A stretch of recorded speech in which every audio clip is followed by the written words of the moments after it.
할렐루야. 예수 생명, 예수 사랑, 예수 능력 이 목사입니다. 기를 원합니다. 이 시간도 우리에게 눈을 열어 주의 법에 귀한 것을 깨닫게 하시고 하나님 놀라운 것을 발견하는 시간, 정말 우리가 하나님 살아계신 것을 온전히 느끼는 시간. 주님, 하나님이 살아계시지 않다면 우리가 왜 예배드립니까? 우리 인생이 하나님 없다면 우리 인생에 무슨 의미가 있습니까? 우리에게 주님, 하나님 분명히 살아계시고 우리와 함께 하시고 우리를 천국으로 인도하시고 아름다운 우리의 믿음의 여정을 함께 하실 주님을 찬양합니다. 그런 믿음 이 시간 허락하여 주시고 함께하여 주시옵소서. 역사해 주시고 나오고 예수님 이름으로 기도합니다. 아멘.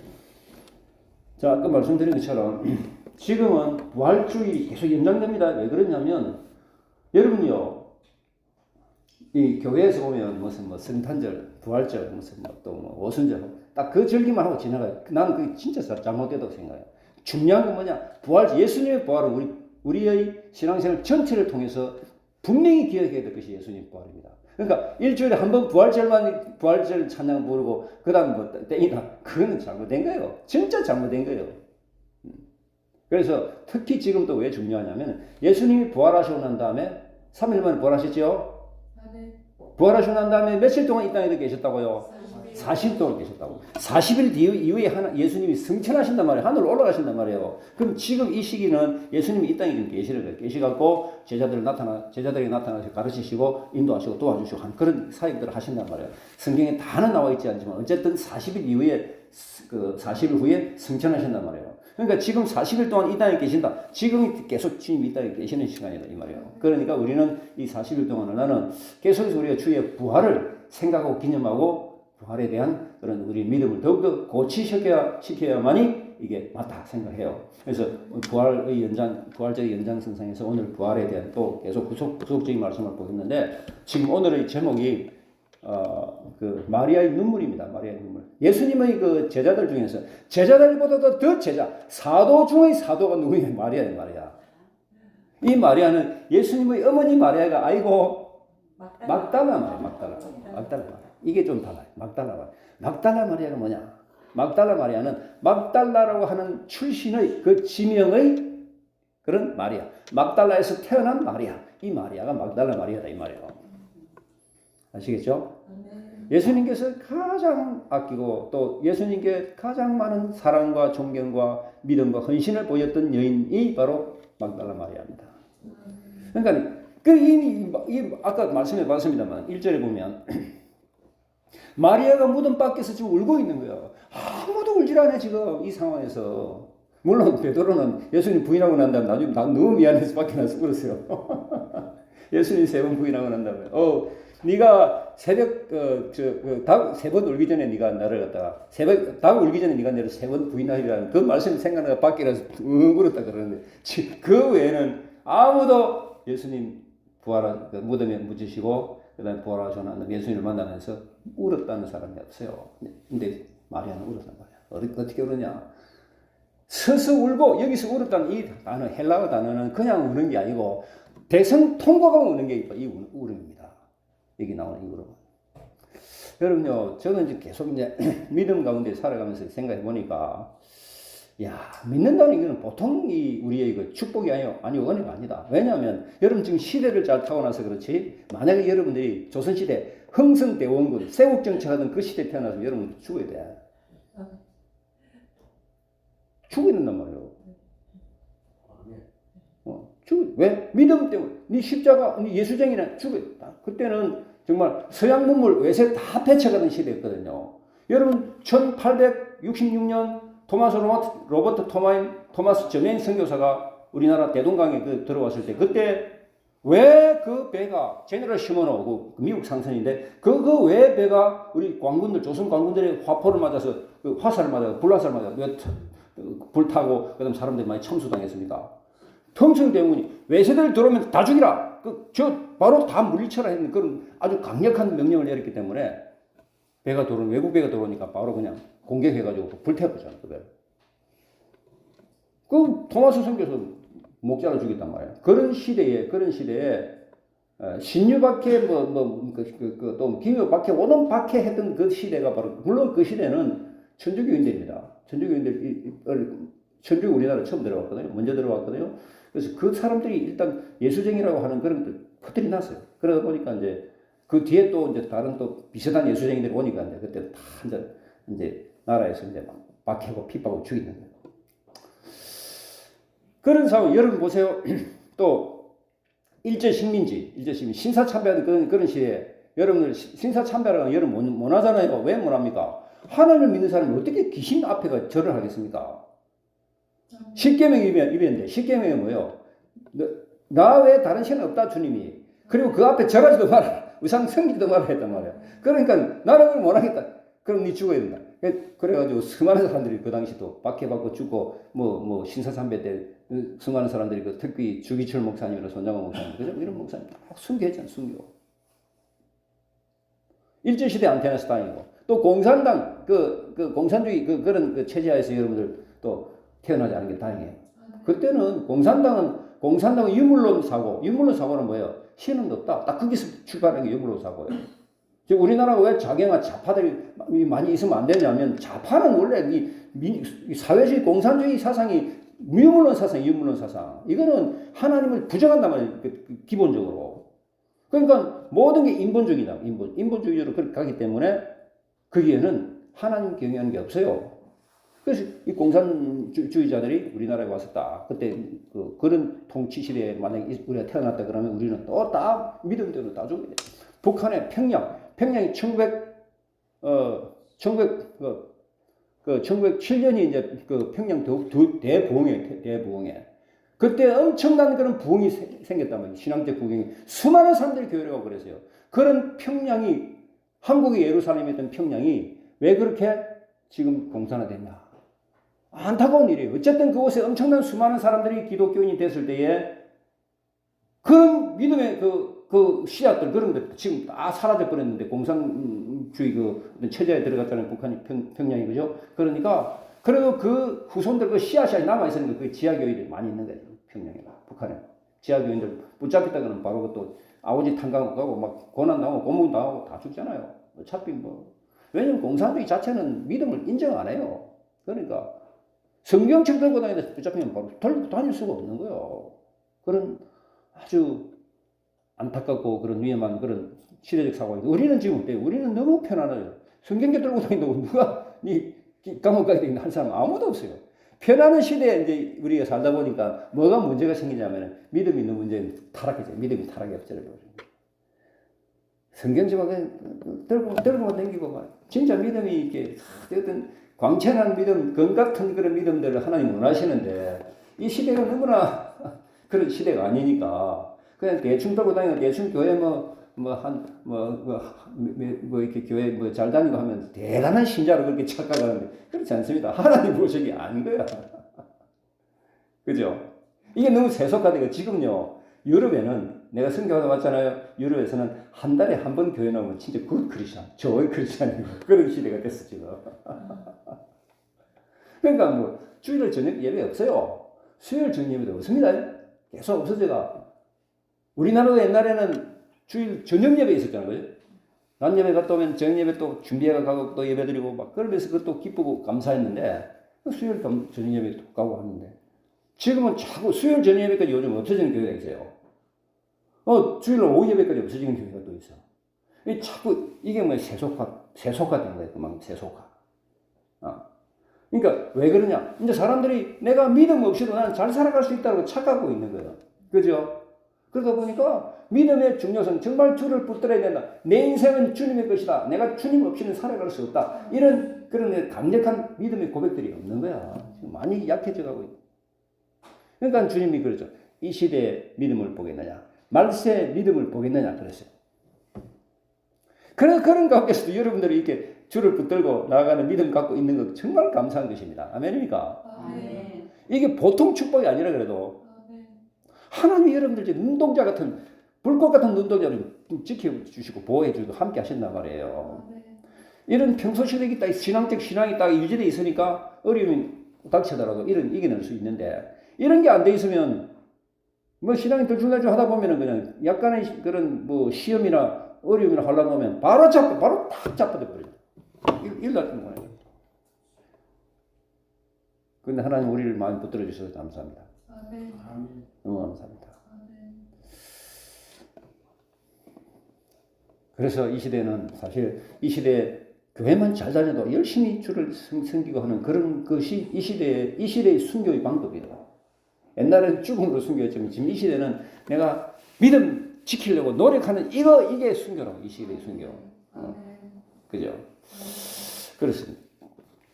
자, 오늘 말씀해 보니까 마리아가 어떤 사람이야? 막달라 마리아가 얼마나 주님 앞에 헌신된 자였냐. 자, 지금 막달라 마리아가 지금 새벽에 주님 앞에 왔어요. 무덤에 왔어요. 새벽에, 자, 이제 왜 새벽이, 이 새벽이 뭡니까? 금요일 날, 지금 그 예수님이 그죠? 금요일 날 예수님이 십자가 못 박히셨죠, 그죠? 그러면서 아침 9시에 못 박히시고 오후 3시까지 6시간 동안 십자가에 계시고 물과 피를 다 쏟으시고 난 다음에 그날 바로 돌아가셨어요. 돌아가면서 아버지의 내 영혼 부탁합니다 했을 때 주님이 돌아가셨어요. 그러고 난 다음에 이제 제가 이제 내려져 가지고 이제 무덤 속에 묻히잖아요. 아리마대 요셉이라는 그 사람의 무덤 속에 묻혀요. 묻히고 난 다음에 그날 금요일이고 그 다음날 토요일 날 하루 종일 그렇게 묻혀 계시다가 월요일 지금 일요일 그냥 토요일 일이잖아. 일요일 날 새벽에 이제 무덤에 가는 거야. 마리아가 막달라 마리아가 무덤에 가보더니만은 서서 울고 있었다. 왜 울었냐? 시체가 없어져 버렸어. 예수님이 없어져 버렸어. 그러니까 마리아가 무덤 밖에 서서 울고 있는 거야. 저는 이 말씀을 가만히 생각하면서 야, 마리아가 저렇게까지 눈물 흘리면서 주님을 향하는 그 사랑과 존경의 마음, 그 믿음의 마음 얼마나 컸을까? 우리가 정말 마리아 눈곱만큼도 손꼽만큼 따라갈 수 있을까? 이런 생각이 들더라고요. 마리아가 주님을 향한 그 믿음, 사랑 얼마나 컸을까? 울면서 구부려 무덤 안을 들여다보는 거야. 자꾸 그 말을 쳐다보면서 어떻게 된 거냐고, 이 마리아. 자, 우리가 마리아를 잠시 한번 생각해 봅시다. 막달라 마리아. 지금 예수님 무덤 앞에서 눈물 흘리면서 대성통곡하는 그 마리아. 그분은 얼마나 믿음이 깊었기에, 얼마나 주님과의 관계가 어떠했기에 이렇게까지 새벽에 아무도 안 오는데, 지금 아무도 안 와요. 아무도 안 왔는데 막달라 마리아가 와서 대표적으로 이곳에서 막 울고. 마리아는 아까 말씀드린 것처럼 막달라라는 지명이다. 막달라는 지역이 어디냐면 여러분들 그 이스라엘을 보면 그 중간에 큰 호수 있죠. 그 호수가 갈릴리 호수입니다. 갈릴리 호수를 따라서 저 밑에 내려가면 또 하나 큰 호수 있죠. 사해, 그죠? 사해. 그 사이를 잇는 그 강을 무슨 강? 요단강 쭉 흘러갑니다. 그래서 갈릴리 호수라는 그 호수를 주변에 왼쪽에 보면 디베라라는 것이 디베라는 도시가 있는데 디베라 도시에서 4km 정도 올라가면 이제 막달라는 작은 소도시가 나와요. 그곳의 출신이다. 그래서 이 막달라 마리아가 성경에 등장하는 주님의 그 제자들 중에서 가장 헌신된 추종자였다. 자, 막달라 마리아에게 그 인생에서 아주 놀라운 일이 하나 생기는 경우가 있습니다. 그게 어디냐면은 누가복음 8장 2절 봅시다. 누가복음 8장 2절.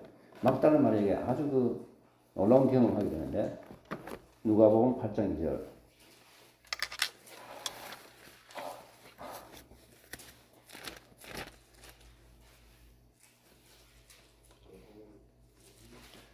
자, 8장 읽어봅시다. 자, 시작. 또한 악귀를 쫓아내신과 병고침을 받은 어떤 자들 곧 7 귀신이 나간 자 막달라인이라 하는 마리아와 있죠. 여기서 이야기가 뭐냐면 막달라인이라 하는 마리아에게는 뭐 나갔다고요? 7 귀신이 나갔다고. 7 귀신이 나갔는데 이 귀신을 쫓아내고 이 정신을 온전케 해주신 분이 예수님이다. 예수님이다. 그죠? 그러니까 막달라 마리아는 옛날에 귀신 들렸던 자다. 7 귀신 들렸다. 여러분 보세요. 귀신은요, 이 성경에 또 보면 군대 귀신이라는 말도 있고 여러 귀신들이 있는데 이게 사람이 귀신이 들리게 되면 사람이 이제 정신을 잃어버립니다. 근데 귀신에 붙잡히는 정도가 있어요. 이게 뭐 작게 붙잡힐 수도 있고 많이 붙잡힐 수 있는데 지금 아까 말한 군대 귀신에 붙잡힌 그라사 광인 그 사람 미친 그 사람 같은 경우에는 무덤 사이에 거하면서 아무리 쇠사슬 묶어도 안 되는 그런 사람은 이 사람 완전히 정신이 돌아쁜 사람이에요. 근데 이제 막달라 마리아는 7 귀신. 그래도 좀 작은 귀신이에요. 그러니까 이 사람은 약간의 정신이 있는 사람이에요. 어쨌든 7 귀신이 그를 붙잡아서 그가 그 귀신의 영적인 그런 고통을 당했던 그 사람.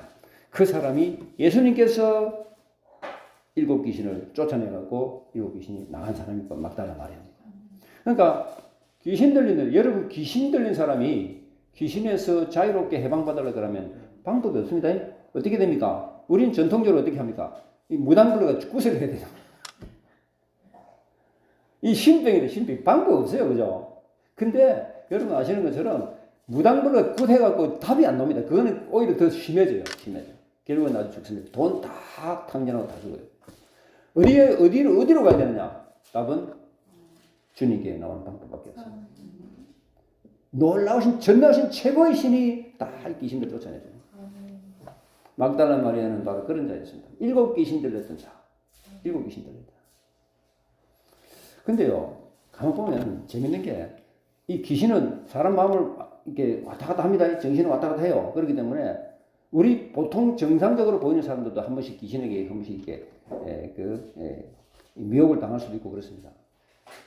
그러니까, 우리가 늘 정신 차리고, 귀신이 한 번씩 이게 썩 지나갈 수 있습니다. 그러나, 어떻게 해야 되는 게 중요하다고, 귀신이 내 머리에서 둥지를 트게 하면 안 된다.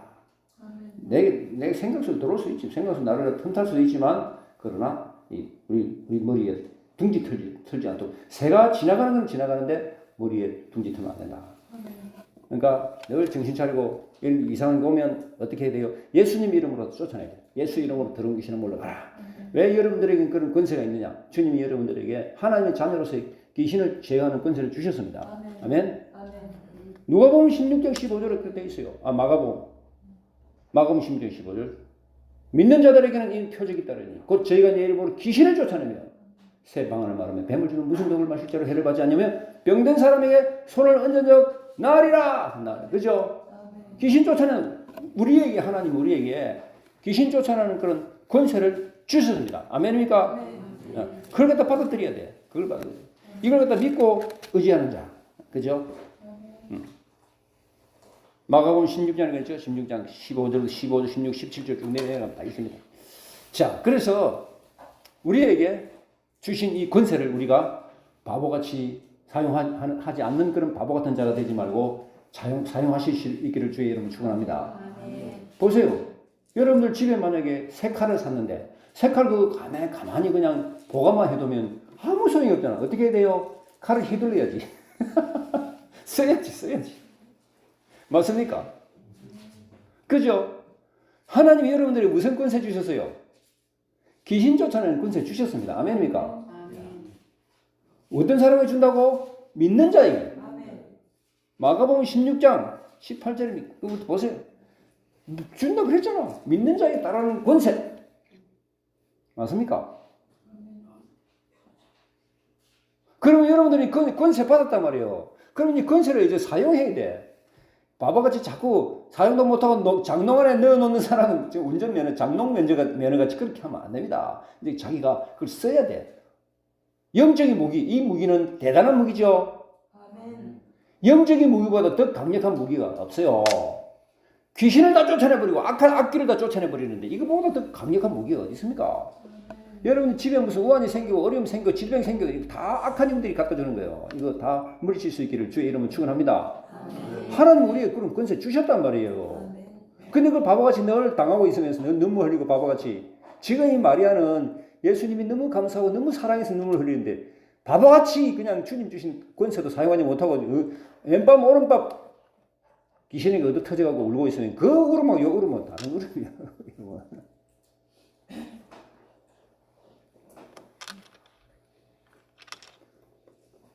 그래서 내가 볼 때 이 막달라 마리아는 평생을 주님 앞에 그 빚진 자로서의 삶을 살아야 돼. 주님이 나를 고쳐주셨네. 7 귀신 들렸던 나의 그 아주 제약된 모습에서, 더러운 모습에서, 약한 모습에서 주님이 나를 살려주셨네. 그리고요, 이 막달라 마리아는 주님께서 7 귀신 들린 상황에서 자기를 고쳐주실 있기 때문에 자기의 모든 소유로 주님을 섬겼다라 하는 것도 누가복음 8장 3절에도 나옵니다. 자기가 갖고 있는 소유를 가지고 주님을 섬기는 거야. 이게 막달라 마리아가 한 일입니다. 그리고 또 뭐냐면 또 막달라 마리아에게서 또 중요한 것은 뭐냐면 예수님이 십자가에 매달리실 때 다 제자들이 다 도망갔습니다. 여러분들. 왜 도망갔습니까? 나도 혹시 붙잡아 죽을까 싶어서 다 도망갔어요.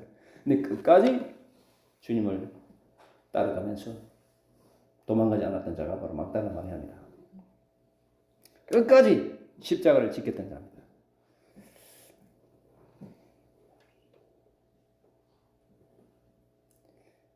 물론 여자들이 이 막달라 마리아를 통한 여자들이 십자가 가까이 가지 않았어요. 약간 거리는 떨어져 있었지만 끝까지 십자가를 바라보면서 그 자리를 지켰던 사람이 바로 막달라 마리아입니다. 그리고 막달라 마리아는 뭐냐면은 예수님의 시신에 향유를 부으려고 준비했던 여자입니다. 지금 오늘 이 본문에서도 다음날 아침에 무덤에 일찍 막달라 마리아가 갔는데 간 이유가 뭔지 아세요? 왜 갔는지 아세요? 예수님의 시신에 향유를 부으려고 갔어요. 향유. 유대인들이 그 장례 습관에 항상 향유를 부어준대. 시체에 향유를 부어준대요. 그래서 막달라 마리아 향유는 비쌉니다. 그죠? 막달라 마리아가 무슨 큰 돈이 있었겠습니까만 어쨌든 자기 나름대로 헌신과 희생을 통해서 준비해가지고 향유를 준비해가지고 주님의 시체에 부으려고 갔는데 시체가 없어졌거든요. 예수님 부활하셨으니까. 그리고 오늘 본문 말씀에 요한복음 20장에 나오는 말씀처럼 새벽 안식 후 첫날 새벽에 아침 일찍이 주님을 배우려고 무덤까지 간 여자가 바로 막달라 마리아입니다. 자, 그리고 이 마리아는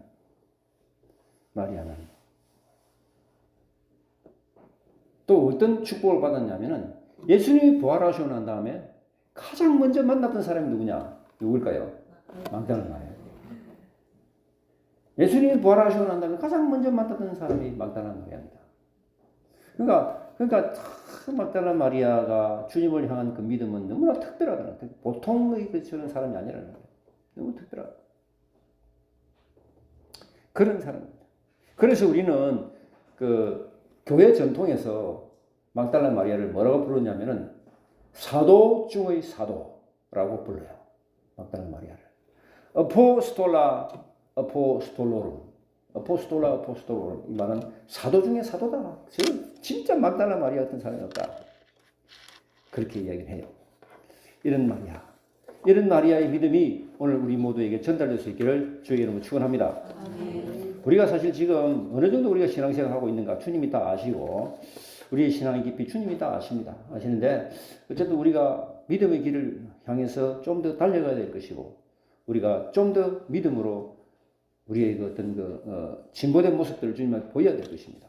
그죠? 왜냐하면 믿음이 역사를 일으키거든. 믿음이 있어야 뭐 일이 생기는 거야. 믿음이 없으면 아무것도 안 되는 거야. 되는 게 없어요. 믿음이 없으면. 믿음이 없으면 누가 도와주겠습니까? 여기 보세요. 이 영적인 세계는 하나님의 세계가 있고, 하나님의 세계 아니면 무슨 세계요? 악한 영의 세계입니다. 중간 세계가 있냐? 중간 세계 없어요. 이 사람이 하나님께 속하지 않았다 그러면 뭐예요? 악한 영에 속한 거야. 악령에 속한 거야. 그러니까 우리가 어떻게 됩니까? 어차피 길을 쓰고 주님께로 와야 돼. 길을 쓰고 주님 앞으로 와야 돼.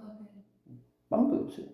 주님께 멀리 떨어졌다. 그러면 누가 옵니까? 누가? 근신하는 깨라 너희 대적 마귀가 우는 사자같이 두루다니며 산길자를 찾는다 그랬잖아. 그죠?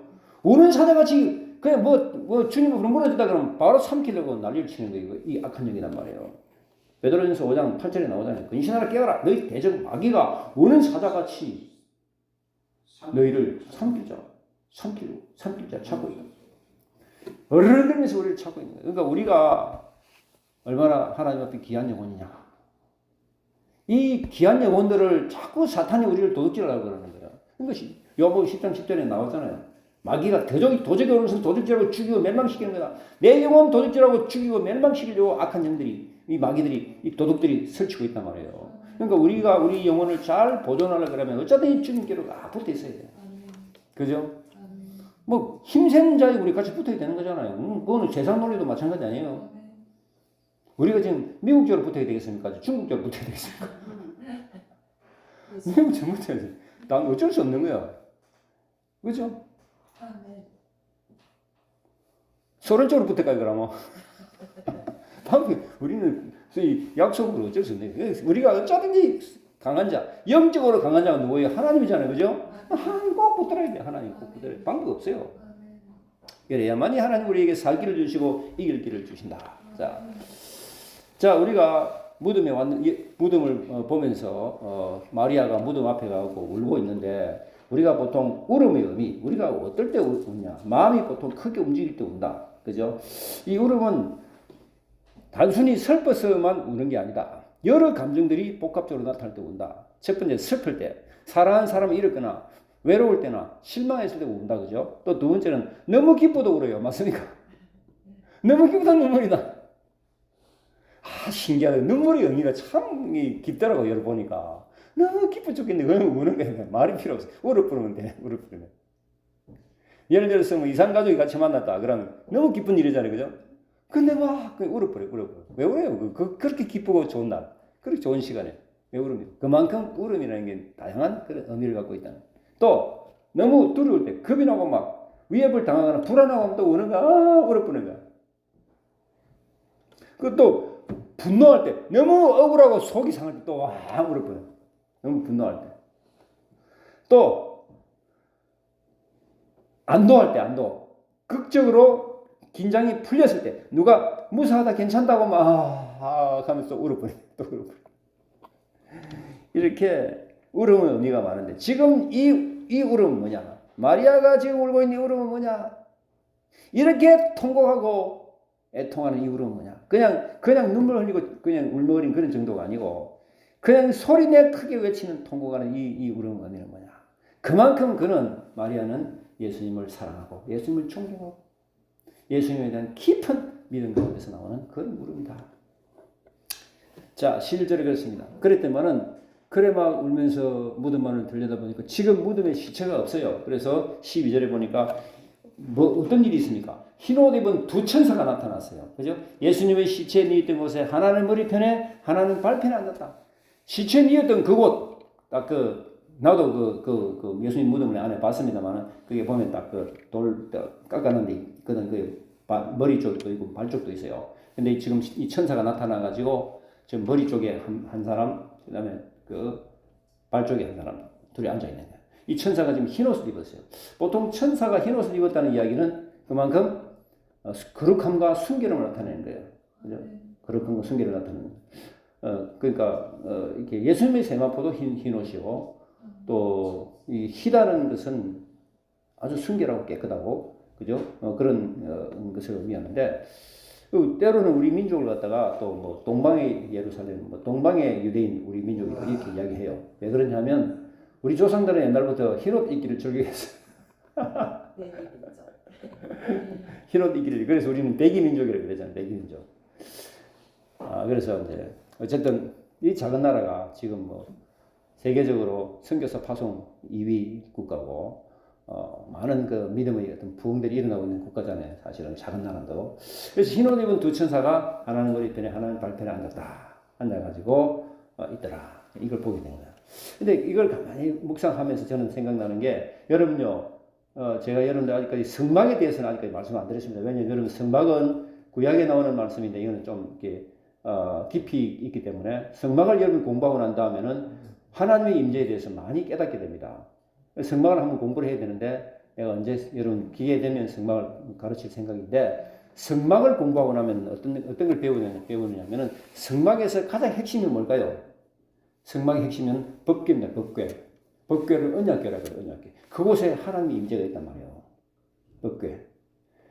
성막을 들어가면 처음에는 뜰이 있고, 그 다음에는 성소가 있고, 그 다음에 지성소가 있어요. 깊이 계속 들어가는 거죠. 지성소에 가면 그 법궤가 있어요. 법궤 속에 뭐가 들어가 있냐? 아론의 쌍난 지팡이, 그 다음 만나, 그 다음에 십계명. 이 세 가지를 넣어놨는데, 그 언약궤가 하나님이 임재하시는 곳이다 해서 그곳이 바로 성막의 핵심이고 중심입니다. 그죠? 근데 그 언약궤 법궤를 보면 위에 언약궤를 듣고 있는 덮개가 있는데 덮개 위에 그룹이라고 그래요. 그 천사를 그룹이라고 표현하는데 이 그룹이 양쪽에서 서로 마주 보면서 딱 서 있는 거야. 이게. 야, 하나님의 보호하심이 있다. 하나님의 보호하심. 이렇게 상쪽에 천사가 이렇게 옹이하고 있다. 호위하고 있다. 이렇게 이제 볼 수 있는 거지. 그래서 천사의 보호하심, 천사의 호위하심이 있다. 그런 말씀으로 한번 생각해 봅니다. 그러니까 천사들이 뭐라 그러냐면은 여자여 어찌하여 우느냐 막 울고 있으니까 13절에 천사들이 이르되 어찌하여 여자여 어찌하여 우느냐 이르되 사람들이 내 주님을 옮겨다가 어디 두었는지 내가 알지 못합니다. 사람들이 자기 생각하는 아직까지 이제 부활에 대한 그런 믿음이 아직 사람들이 없잖아요. 지금까지 생각해 보세요. 사람들이 죽으면 그냥 죽고 그냥 뭐 썩고 사라지는 것이지. 시체는 다 부패되는 것이지. 어떻게 사람이 살아나냐? 있을 수가 없는 거예요. 그런데 지금 실제로 살아나니까 마리아조차도 사람들이 아마 우리 예수님 시체를 훔쳐갔을 것이다 생각하는 거예요. 그래서 사람들이 내 주님을 옮겨다가 어디 두었는지 내가 모르겠습니다. 막 응응 오는 거예요. 그러면서 14절을 보니까 14절에 예수께서 이 말을 하고 뒤로 돌이켜서 예수께서 서 계신 것을 보았으나 예수인 줄은 알지 못하더라. 자, 이 말을 하고 막 그냥 막 엉엉거리면서 통과하면서 뒤를 보니까 예수님이 뒤에서 서 계시는데, 근데 자기는 예수인 줄 몰랐는 거예요. 그런데 15절을 보니까 예수님이 이르시되 여자여 어찌하여 울며 누구를 찾느냐? 주님이 이제 그 시험 삼아 물어보시는 거예요. 그러니까 마리아가 뭐요? 마리아는 그가 동산직인 줄 알고 동산직인 줄 알고 뭐라 하냐면 주여 당신이 옮겼거든 어디 두었는지 내게 이르소서 그러면 내가 가져가리다. 이 마리아가 지금 자기는 그렇게 뭐 예수님의 시체를 들고 옮길 만한 힘도 없잖아요. 그런 사람이 그만큼 열정인데 마음만 대단하게 마음만 주님 내가 시체 선생님 동산직이님 이거 혹시 당신이 옮겼으면 내게 좀 말해달라고. 그럼 내가 갖고 가겠다고. 이렇게까지 막 마리아가 막 그렇게 막 힘주어서 열정적으로 말을 합니다. 그러니까는 16절에 보니까 예수님이 뭐랍니까? 예수께서 마리아야 하시는 거예요. 이제는 바로 마리아가 예수님을 알아보는 거예요. 마리아야 하시니까 마리아가 돌이켜 히브리 말로 라보니 하니 있는 선생입니다. 라보니라는 말이 나오죠. 라보니라는 말은 여러분 랍비란 말 들어봤습니까? 랍비가 그 유대교 율법 선생을 랍비라 그래요. 라보니는 랍비보다 훨씬 더 경칭, 그 존경하는 그런 말투가 라보니입니다. 훌륭하신 선생님 이런 뜻이 라보니예요. 라보니 하면서 이렇게 랍비보다 더 높여서 부릅니다. 라보니 하고 부릅니다. 자, 어떻게 해서 그가 예수님께 라보니라고 했습니까? 16절 보니까 예수님께서 마리아야 하고 불러주시는 거예요. 자, 여러분 이 말씀을 보면서 주님이 우리 이름 불러주신다는 것을 한번 생각해 보시기 바랍니다. 주님이 여러분의 이름을 다 아실까요? 모르실까요? 아십니다. 아십니까? 네. 주님이 여러분들 성경에 보니까 머리카락도 다 세고 계신다 그랬어요. 아침에 일어나면 또 머리카락이 요즘 많이 빠지잖아요. 안 빠집니다. 다 빠집니다. 나도 옛날에 엄청 풍성했는데 다 빠졌어 지금. 빠져버려. 그런 것도 주님이 다 알고 계시는데 우리 이름 모르시겠습니까? 그 주님이 우리에게 마리아야 불러주시는 누구야 불러주시는 만약에 여러분 그 주님이 불러주시는 그 음성을 들었을 때 여러분 마음이 얼마나 감동이 되겠습니까? 아멘입니까? 주님이 여러분들에게 이 시간에 누구야 하고 불러주시는 거예요. 우리가 힘들어하고 괴로워하고 불안해하고 근심해할 때 또 슬퍼하고 있을 때 주님은 우리를 향해서 내 이름을 불러주신다.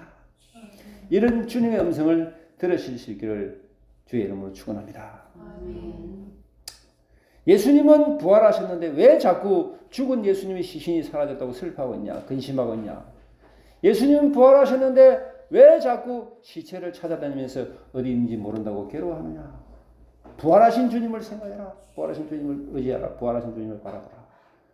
주님이 이 시간에 여러분 한 사람 한 사람을 이름을 불러주십니다.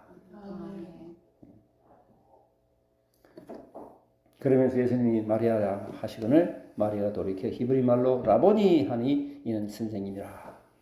그래 17절에 보니까 예수님께서 이르시되 나를 붙들지 마라. 나를 붙들지 마라. 내가 아직 아버지께로 올라가지 아니하였노라. 너는 네 형제들에게 가서 이르되 내가 내 아버지 곧 너희 하나님 너희 아버지 내 하나님 곧 너희 하나님께로 올라간다 하라. 예, 주님 올라가시는 거예요. 자, 그러면서 예수님이 나를 붙들지 마라. 붙들지 이 말은 뭐냐면 부활하신 주님이잖아요. 그죠? 붙들지 말라는 이야기는 나를 갖다 붙들어 매려고 하지 마라. 내가 지금 올라간다. 좀 있으면 승천한다. 하늘로 올라간다. 그래서 40일 뒤에 승천하신다 이 말이야. 40일 뒤에. 우리가 왜 이전에 유대인들도 예수님이 이 땅에 오셨을 때 왜 예수님을 붙들라 그랬습니까? 예수님을 왕으로 모시려고. 무슨 왕? 정치적 왕으로 모시려고. 근데 예수님이 이 땅에 정치적 왕으로가 아니고 영적인 왕으로 오셨습니다. 이 세상이 다 하나님의 것이기 때문에. 세상 통치, 영적인 통치를 위해서 오셨는데 자꾸 붙들어가고 무슨 이스라엘 나라 대통령 시키려고 하는 그렇게 해가지고 붙들 일이 아니에요.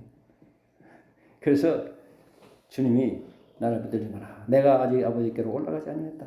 내 형제들에게 가서 일러줘라. 내가 곧 내 아버지, 곧 너희 아버지, 내 하나님 곧 너희 하나님께로 올라간다. 자, 주님이 뭐라 그랬습니까? 내 형제들에게 가서 이르라 그랬죠, 그죠? 주님이 내 형제들에게. 자, 성경에 보니까 예수님이 제자들을 보다 예수님을 따르는 자들을 보고 내 형제라고 말한 그 표현은 여기밖에 없습니다. 내 형제들. 그만큼 예수님은 우리를 형제로 삼아 주신다는 거예요. 똑같은 아버지, 하나님 아버지를 모시는 것은 하나님의 자녀, 하나님의 식구로 그렇게 확실하게 우리를 받아 주신다는 얘기예요.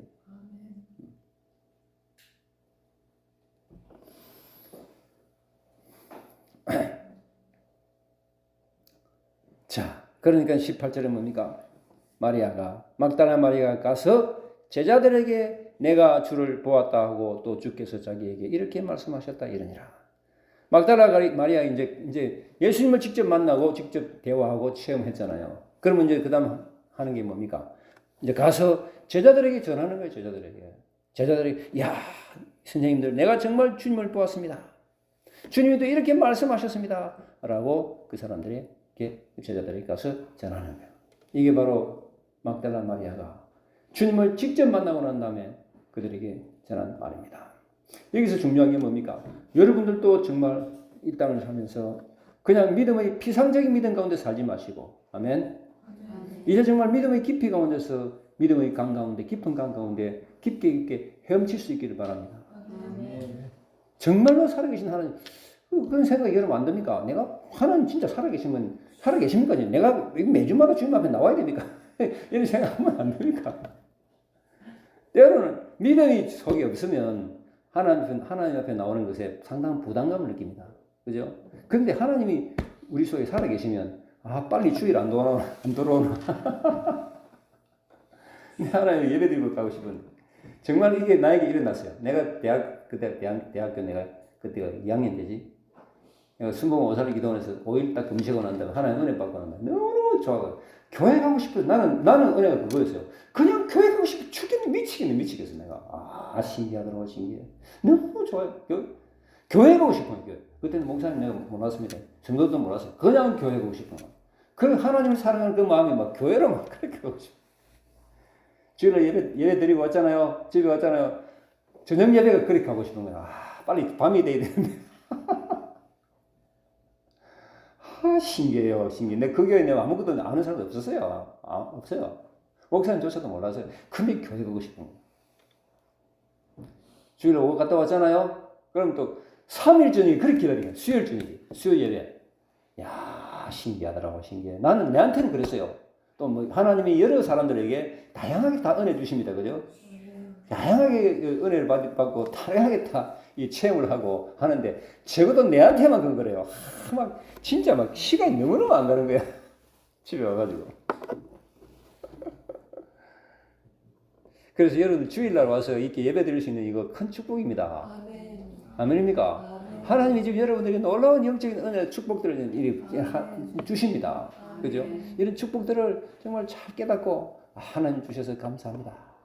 날마다 감사하는 마음으로 그렇게 오시고 그렇게 사시고 그럴 때에 내가 영적인 축복과 육적인 축복을 함께 받습니다. 아멘입니까?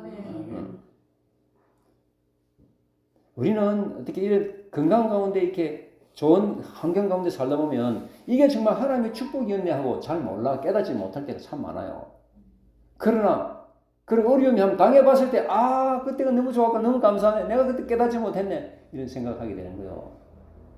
맞습니까? 아멘. 지금 여러분들이 사지 다 움직일 수 있을 이때 감사하시라고. 아멘.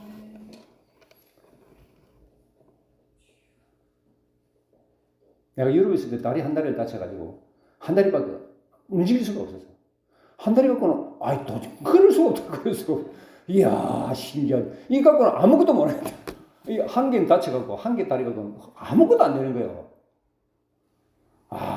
정말 내가 물론 뭡니까 목발 하면 되겠지만 내가 혼자서 그때 사모님나마 그때 하여간 한국에 잠시 나와서 그랬을 거예요. 하여간 내가 있으면서 일어설 수가 없는 거예요. 다리 하나 갖고.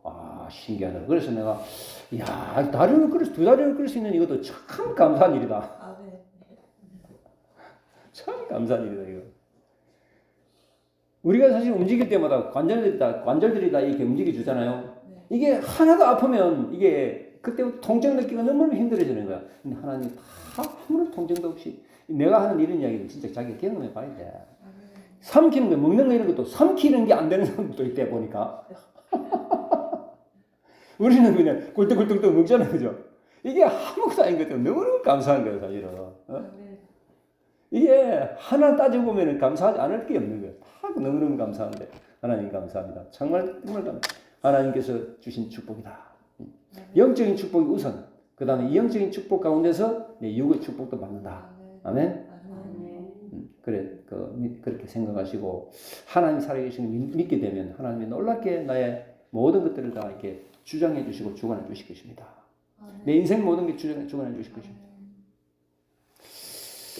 자, 막달라 마리아는 무덤에서 시신이 없어졌다고 통곡했죠, 그죠? 통곡했습니다. 그러나 만약에 그때 예수님의 시신이 그대로 무덤에 있었다고 하면, 다시 말하면 예수님이 부활하지 못하시고 그대로 죽은 채로 계셨다면 우리 모두는 다 영원히 울게 될 것이다. 예, 우리에게는 아무런 소망이 없기 때문인 거다. 이해가십니까? 아멘. 그러나 하나님 우리를 울지 않도록 웃을 수 있도록 만들어 주셨다. 아멘.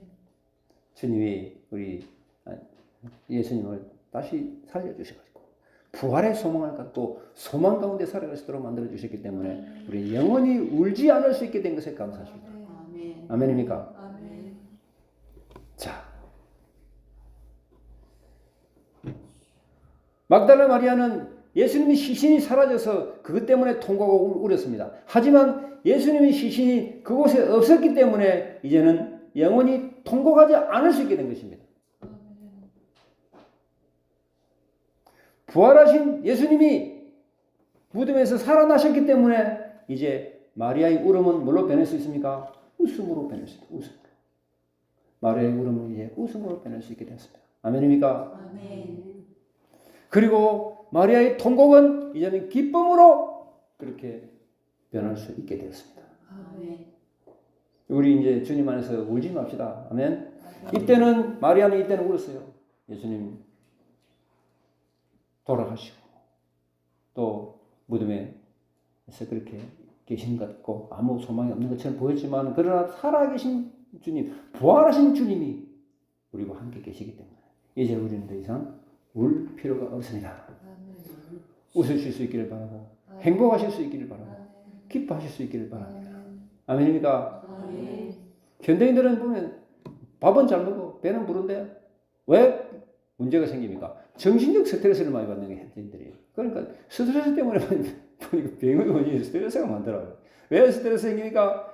마음이 불편하고 마음이 편치면 마음이 울고 있으니까 병이 생기는 거예요. 그죠? 주님 내가 울지 않도록 도와주십시오. 주님 내가 이제부터 웃을 수 있도록 도와주십시오. 주님이 내 속에 함께 하시기 때문에 내가 웃게 되면 나의 모든 세포, 조직 기능들이 깨어나게 될 줄 믿습니다. 활발하게 활성화되게 해주실 줄 믿습니다. 아멘. 아멘. 놀라운 주의 은혜로 마리아의 눈물이 마리아의 웃음으로 변할 수 있도록 그렇게 만들어주실 주님을 찬양합니다. 우리 모두에게 이런 놀라운 주님의 축복이 있기를 주의 이름으로 축원합니다. 자, 우리 기도합시다.